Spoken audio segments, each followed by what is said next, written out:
Hello दोस्तों, कैसे हो आप सभी। आज हम बात करेंगे एक खतरनाक हथियारों वाले देश इजराइल के बारे में। इजरायली सेना के 10 सबसे शक्तिशाली हथियार।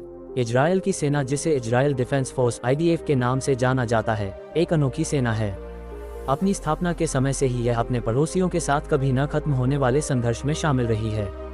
ऐसी स्थिति में जीवित रहने के लिए उच्च गुणवत्ता वाली हथियार प्रणाली उतनी ही महत्वपूर्ण है जितनी कि अच्छी तरह से प्रशिक्षित सैन्यकर्मी। इजराइल को अपने शस्त्रागार का निर्माण करने के लिए अमेरिका और जर्मनी से बहुत सहायता मिलती है, लेकिन उनके पास एक बहुत मजबूत स्थानीय रक्षा उद्योग भी है जो विश्व स्तरीय हथियार प्रणाली बनाता है। इजराइल द्वारा उपयोग किए जाने वाले शीर्ष 10 हथियारों, जिसमें स्वदेशी रूप से विकसित और आयातित हथियार शामिल हैं। 10 रक्षक USV। इजराइल निगरानी और सुरक्षा कर्तव्यों के लिए एक सशस्त्र मानव रहित नाव विकसित और तैनात करने वाला पहला देश है। प्रोटेक्ट मानव रहित सतह वाहन एक अनूठा उपकरण है जो इसके संचालक को कम से कम समय में अधिक कार्य करने की अनुमति देता है। एक मानवयुक्त 9 या 11 मीटर गश्ती नाव को सेंसर संचालित करने, नेविगेट करने और हथियार प्रणालियों को चलाने के लिए लगभग 6 लोगों के दल की आवश्यकता होती है। वे दुश्मन की गोलीबारी के लिए भी असुरक्षित हैं, क्योंकि ये नावें आमतौर पर छोटे हथियारों की गोलीबारी से असुरक्षित होती हैं और बोर्ड पर रखे भोजन, पानी और अन्य उपकरणों के कारण बहुत सी जगह बर्बाद हो जाती है। प्रोटेक्ट ये सब बदल देता है, क्योंकि इसे केवल 2 ऑपरेटरों की आवश्यकता होती है जो दुश्मन के क्षेत्र से सुरक्षित रूप से दूर एक नियंत्रण स्टेशन से नाव को नियंत्रित करते हैं। यह एक मानवयुक्त नाव की तुलना में परिचालन धीरज को 4 गुना से अधिक बढ़ाता है। इसमें एक इलेक्ट्रो ऑप्टिकल सेंसर, रडार, एक टाइफून स्थिर रिमोट हथियार स्टेशन होता है जिसे किसी भी मशीन गन या ग्रेनेड लॉन्चर के साथ फिट किया जा सकता है, और चालक दल पर बर्बाद होने वाली जगह का उपयोग अतिरिक्त ईंधन और सेंसर ले जाने के लिए किया जाता है। इन नावों को निगरानी करने, जांच करने और शत्रुतापूर्ण छोटे जहाजों से निपटने के लिए बंदरगाहों के आसपास तैनात किया जाता है। 9 डेलिला क्रूज मिसाइल। यह IDF की एक मध्यम दूरी की सबसोनिक क्रूज मिसाइल है जो मिनी टॉमहॉक मिसाइल की तरह है। 250 किलोमीटर की रेंज वाली मिसाइल के लिए यह असाधारण रूप से हल्की और कॉम्पैक्ट है। इसका 187 किलोग्राम वजन इसे F-15/16 और यहां तक कि O-60 हेलीकॉप्टरों से भी लॉन्च करने में सक्षम बनाता है। मिसाइल मैक 0.3-0.7 की गति से यात्रा करती है और 1 मीटर की त्रुटि के साथ दुश्मन के हवाई रक्षा स्थलों को नष्ट करने के लिए पर्याप्त सटीक है। ऐसा इस तथ्य के कारण है कि मिसाइल अपने लक्ष्य के चारों ओर घूम सकती है और एक दूरस्थ नेविगेटर लक्ष्य की पहचान करने और सही समय पर उस पर हमला करने के लिए और ऑप्टिकल सेंसर का उपयोग कर सकता है। इसका 30 किलोग्राम का वारहेड सैमसाइटों और चलती गाड़ियों जैसे छोटे लक्ष्यों के खिलाफ इसके उपयोग को सीमित करता है। 250 किलोमीटर की रेंज वाली इस मिसाइल का एक जमीन से लॉन्च किया जाने वाला संस्करण भी मौजूद है। हल्का वजन, लंबी दूरी और सटीक निशाना इसे बहुत खतरनाक हथियार बनाता है। 8 टैवर माइक्रो टैवर असॉल्ट राइफल। टैवर एक भविष्य की दिखने वाली बुलपअप असॉल्ट राइफल है जिसे इजराइल मिलिट्री इंडस्ट्रीज (IMIC) ने IDF के लिए विकसित किया है। इसे कार्बाइन की तुलना में हल्का, विश्वसनीय, टिकाऊ और अधिक सटीक बनाने के लिए डिजाइन किया गया था, जिसका उपयोग IDF द्वारा भी किया जाता है।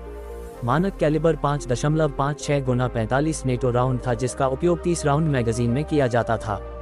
इसमें प्रत्यय 21 तर 21 का उपयोग किया गया है, जो दर्शाता है कि यह 21वीं सदी के लिए एक असॉल्ट राइफल है। इस राइफल के कई प्रकार हैं और इनमें से प्रमुख हैं GTAR पारंपरिक संस्करण जो लंबा है और 40 मिलीमीटर UBGL को समायोजित करने के लिए डिजाइन किया गया है। MTAR माइक्रो संस्करण जो अत्यंत कॉम्पैक्ट है और विशेष बलों के लिए डिजाइन किया गया है। स्टार मार्क्समैन संस्करण जिसमें बाइपॉड और 4x आवर्धन एকক दृष्टि है। सभी असॉल्ट राइफल में रिफ्लेक्स साइट लगी होती है जो लाल रंग में स्पष्ट निशाना लगाने का बिंदु प्रदान करती है। इन राइफलों ने IDF पैदल सेना इकाइयों और भारतीय सेना के कमांडो के साथ व्यापक युद्ध देखा है, जो इसे अपने मानक असॉल्ट राइफल के रूप में उपयोग करते हैं। 7 मरकावा 3/4 MBT। मरकवा टैंकों को 1980 के दशक की शुरुआत में इजराइल की विशिष्ट आवश्यकताओं के अनुरूप टैंक बनाने और टैंक बनाने में उन्हें आत्मनिर्भर बनाने के लिए डिजाइन किया गया था। वर्षों में डिजाइन विकसित हुआ और मरकवा 3 और 4 सबसे अच्छे संस्करण हैं। नवीनतम संस्करण मरकवा 4 है, जिसमें अपने पूर्ववर्तियों की तुलना में कई सुधार हैं। मक 4 में 120 मिलीमीटर की स्मूथ बोर गन है, जिसमें एक अनूठी क्षमता है जो अन्य पश्चिमी टैंकों में नहीं है। गन से एंटी टैंक मिसाइल लाहट फायर करने की क्षमता। यह इसे स्टैंड ऑफ एंगेजमेंट क्षमता देता है और इसे दूर से दुश्मन के टैंकों को नष्ट करने की अनुमति देता है। इस टैंक में 1 गुना 12.7 मिलीमीटर मशीन गन, 2 गुना 7.62 मिलीमीटर मशीन गन, 60 मिलीमीटर मोटा और 12 स्मोक ग्रेनेड से युक्त भारी द्वितीयक आयुध है। इस तरह का आयुध शहरी युद्ध में उपयोगी होता है, जहां पैदल सेना और छिपे हुए खतरों से निपटने के लिए कई मशीन गन और मोटा की आवश्यकता होती है। टैंक में 48 गोले और मिसाइलों का संयोजन होता है। 6. Atmos 2000 howitzer. Advance truck mounted howitzer system atoms नवीनतम स्वचालित तोपखाना हथियार है जिसे आईडीएफ आर्टिलरी कोर द्वारा तैनात किया जाएगा। यह एक 155 मिलीमीटर 52 कैलिबर 52 गुना 155 मिलीमीटर बैरल लंबाई प्रणाली है जिसे 6 गुना 6 ट्रक पर लगाया गया है जो इसे बेहतरीन गतिशीलता प्रदान करता है। इस उन्नत प्रणाली में केवल 4 लोगों का दल है जो स्वचालन के उच्च स्तर और कंप्यूटर के व्यापक उपयोग के कारण संभव है।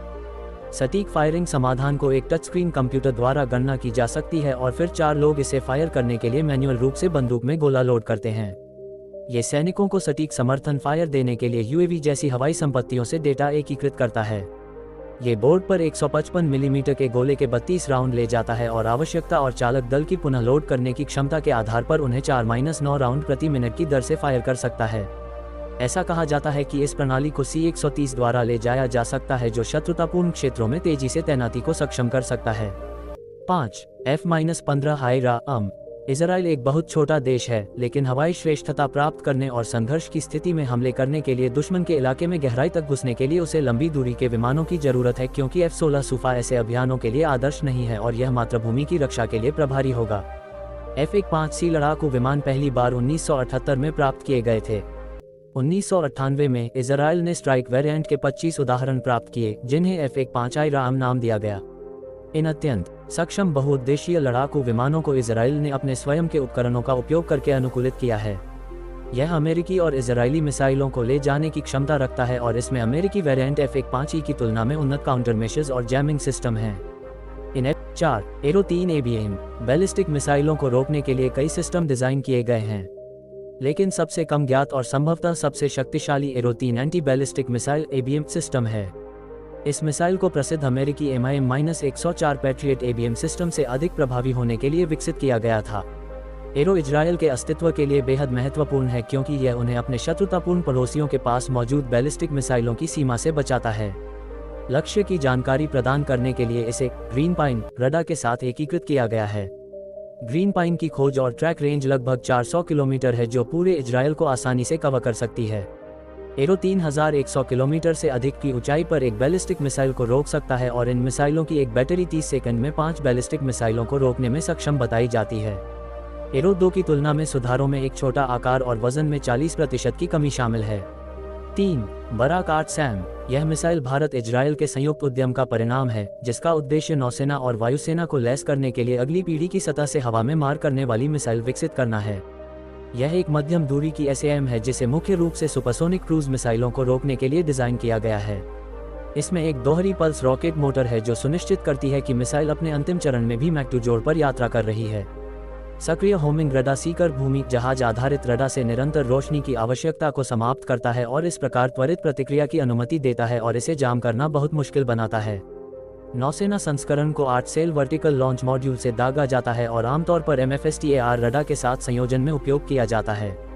भारत ने 2015 से अपने सभी युद्धपोतों के लिए इस मिसाइल को मानक सैम के रूप में अपनाया है। इजराइल अपने मौजूदा युद्धपोतों पर इस मिसाइल को फिर से लगा रहा है। इस मिसाइल के विस्तारित रेंज संस्करण मौजूद हैं। यह मिसाइल की रेंज को 70 से 120 किलोमीटर तक बढ़ाने के लिए एक अतिरिक्त बूस्टर का उपयोग करता है। इस मिसाइल का उपयोग भारतीय वायुसेना और भविष्य में भारतीय नौसेना द्वारा भी किया जाएगा।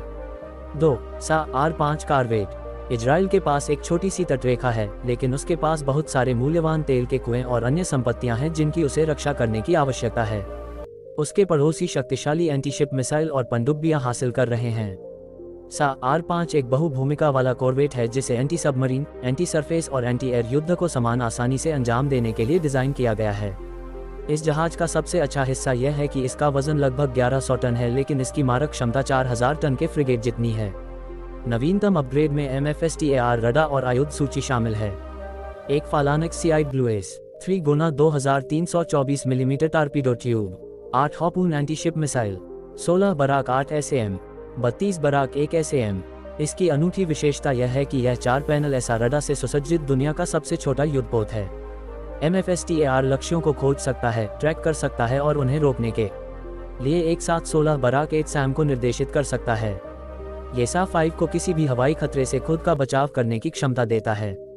और अगर आप पोत के हथियार विस्थापन अनुपात पर विचार करें तो यह जहाज दुनिया का सबसे भारी हथियारों से लैस जहाज होने का अनूठा गौरव रखता है। एक और विशेषता यह है कि यह जहाज समुद्र तटीय और नीले पानी में भी आसानी से काम कर सकता है और अपने सामने आने वाले किसी भी खतरे से खुद पर हमला कर सकता है और खुद का बचाव कर सकता है। हानि रहित रूप से गिरते हैं, उन्हें अकेला छोड़ दिया जाता है। प्रत्येक लॉन्चर ट्रक में 20 मिसाइलें होती हैं और एक बैटरी में आमतौर पर 3 लॉन्च ट्रक, रडार और एक मिसाइल नियंत्रण इकाई होती है। 87% की सफल अवरोधन दर है। इस प्रणाली को 2018 तक आयरन बीम, लेजर सिस्टम और डेविड स्लिंग मिसाइल सिस्टम द्वारा पूरक किया जाएगा ताकि किसी भी प्रकार के हवाई रॉकेट और तोपखाने के हमले के खिलाफ 100% कवरेज प्रदान किया जा सके।